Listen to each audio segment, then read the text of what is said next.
Red హ్యాండెడ్గా చిక్కిన KU assistant registrar. పాల వ్యాపారం నుంచి 50,000 డిమాండ్. అసలు సూత్రధారి ఎవరు అనేది తెలియట్లేదు.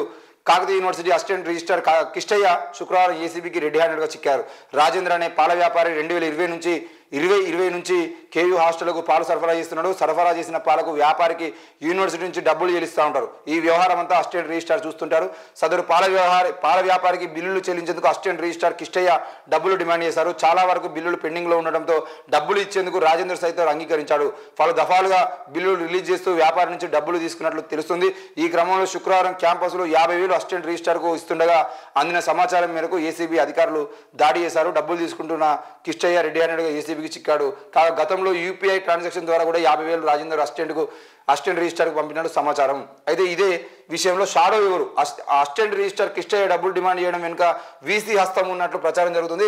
ఆర్ట్స్ కాలేజీలో పనిచేస్తున్న కిష్టయ్యను వీసీ క్యాంపస్కు బదిలీ చేయడమే ఇందుకు నిదర్శనం. కాగా విద్యార్థుల ట్యూషన్ ఫీజులు ఇతర రుసుముల స్వీకరణలో గతంలో 3 కోట్ల కుంభకోణం జరిగింది. కిష్టయ్యతో పాటు ప్రిన్సిపాల్ బన్నా ఐలయ్యపై విచారణ కమిటీ ఉండగానే కిష్టయ్యను క్యాంపస్కు మార్చారు. న్యాక్ కోసం కేటాయించిన 10 కోట్ల బిల్లుల్లో కూడా కమిషన్ల కోసం ఆయనను బదిలీ చేశారనే ఆరోపణలు ఉన్నాయి.